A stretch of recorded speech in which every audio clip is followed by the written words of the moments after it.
હવે મિત્રો જય માતાજી.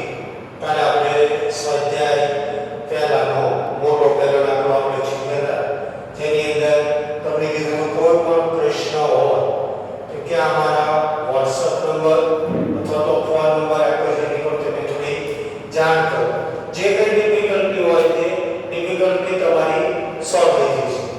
આજે આપણે જોવાનું છે દાખલા નંબર 2. બહુ વ્યવસ્થિત જોજો મિત્રો. સહેલા દાખલા છે, એકદમ વ્યવસ્થિત મૂકી શકો છો. સ્ટેપ બાય સ્ટેપ એક એક વસ્તુ તમે મૂકતા જાઓ, એક એક વસ્તુની ગણતરી કરતા જાઓ, એટલે સ્ટેપ બાય સ્ટેપ દાખલો છે દાખલો આખો તમે ગણી શકો. પહેલા આપણે રકમ જોઈએ મિત્રો કે ભાઈ ભદ્રેશ અને વિરલ એક પેઢીના ભાગીદારો છે. તેમની નફા નુકસાન વહેંચણીનું પ્રમાણ 3:2 છે. તારીખ 1/4/2016 ના રોજ ભાગીદારોની કુલ મૂડી 4,20,000 હતી. તેઓની સ્થિર મૂડીનું પ્રમાણ 4:3 છે. આ જ દિવસે તેમના ચાલુ ખાતાની બાકી આ પ્રમાણે છે. ભદ્રેશના 36,000 જમા છે, હિરલના 24,000 ઉધાર છે. ભાગીદારી કરાર અનુસાર મૂડી પર 5% વ્યાજ આપવાનું છે. ચાલુ ખાતાની શરૂઆતની બાકી પર 10% વ્યાજ ગણવાનું છે. ભાગીદારોએ પેઢીમાંથી કરેલ ઉપાડ પર વાર્ષિક 5% લેખે વ્યાજ વસૂલ કરવાનું છે. ભદ્રેશને પેઢીમાં સક્રિય કામ કરવા બદલ માસિક 24 ગણો પગાર આપવાનો છે. ભદ્રેશે તારીખ 1/10/2016 ના રોજ 36,000 અને હિરલે તારીખ 1/1/2017 ના રોજ રૂપિયા 48,000 નો ઉપહાર કર્યો છે. હિરલને તેનું કમિશન બાદ કર્યા પછીના ચોખ્ખા નફા પર 10% કમિશન આપવાની જોગવાઈ કરેલ છે.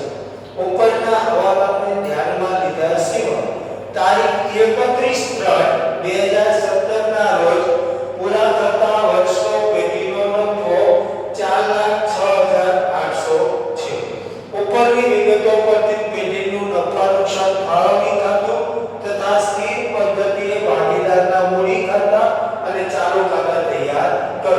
હવે મિત્રો તમને પહેલા સમજાવ્યું હતું કે ભાગીદારની પદ્ધતિ કઈ છે. અહીંયા તમને સ્થિર પદ્ધતિ આપેલી છે, એટલે આપણે ભાગીદારના બે ખાતા તૈયાર કરશું, એક ચાલુ ખાતું અને બીજું છે મૂડી ખાતું. હવે આપણે સ્ટાર્ટ કરીએ. પહેલા તો પહેલી વસ્તુ એ કે ભાઈ શ્રી ભદ્રેશ અને હિરલનો તારીખ 31/3/2017 ના રોજનું નફા નુકસાન ફાળવણી ખાતું. આપણું કયું મિત્રો? નફા નુકસાન ફાળવણી ખાતું. આ બાજુ છે ઉધાર, આ બાજુ છે જમા. વિગત રકમ રૂપિયા, વિગત રકમ રૂપિયા. બીજી વસ્તુ આપણે આપશું કે ભાઈ ભાગીદારનું ચાલુ ખાતું. ભાગીદારનું ચાલુ ખાતું અહીંયા પર ડાબી બાજુ ઉધાર, જમા બાજુ છે જમા. તારીખ, વિગત, ભદ્રેશ, વિરલ, તારીખ, વિગત, ભદ્રેશ, વિરલ. અહીંયા પણ ભાગીદારનું આપણે છે મૂડી ખાતું. અહીંયા પણ આપણે મૂકશું ભાગીદારનું મૂડી ખાતું. ઉધાર બાજુ છે ઉધાર, જમા બાજુ છે જમા. તારીખ, વિગત, ભદ્રેશ, વિરલ, તારીખ, વિગત, ભદ્રેશ, વિરલ.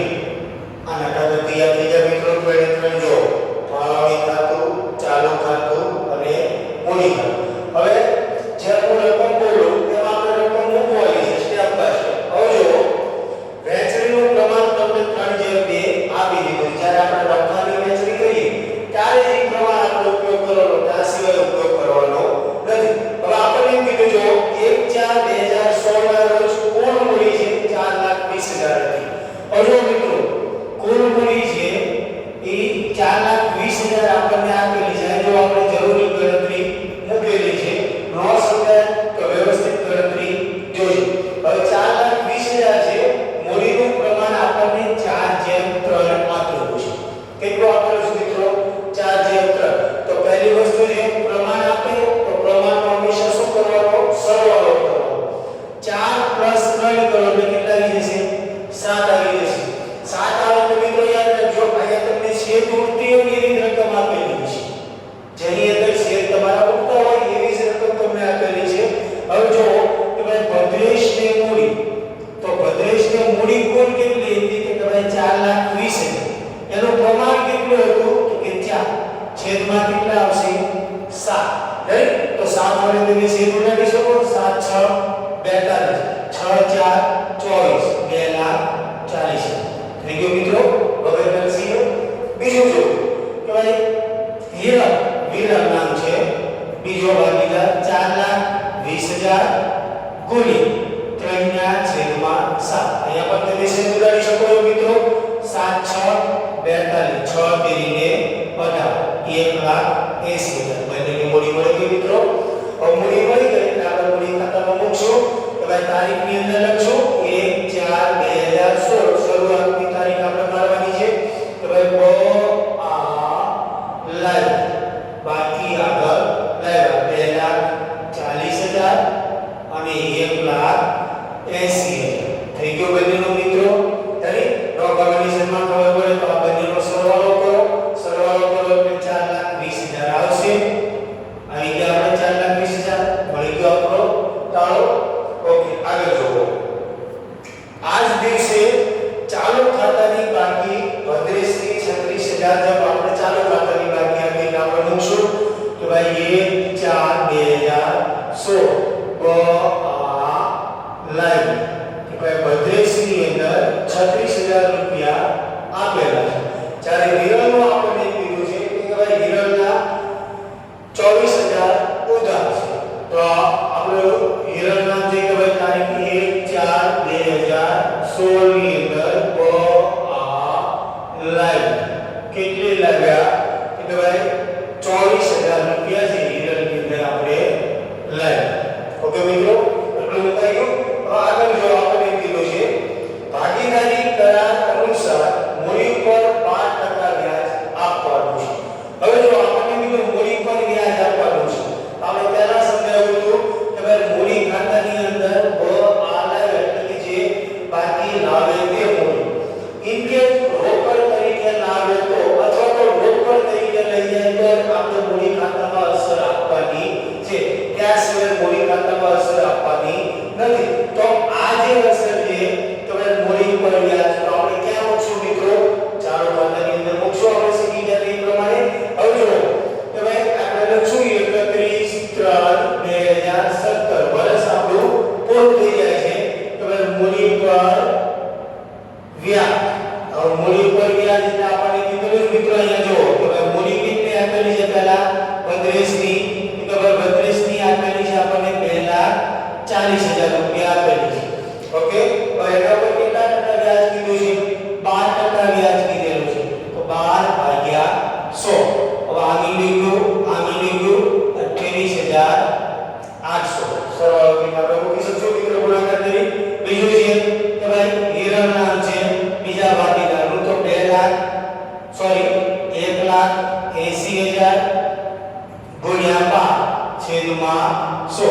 હવે 1,80,000 ના આપણે 12% કરવાના છે.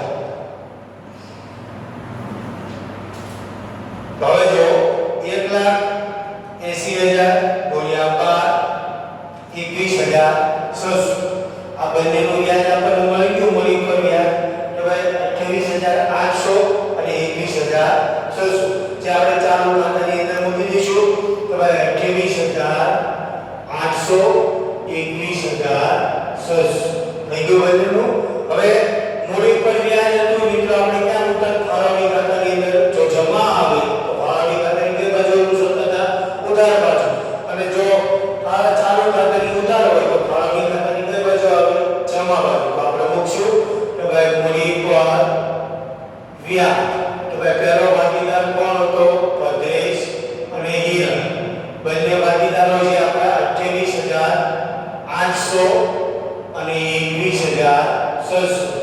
તેને રોકો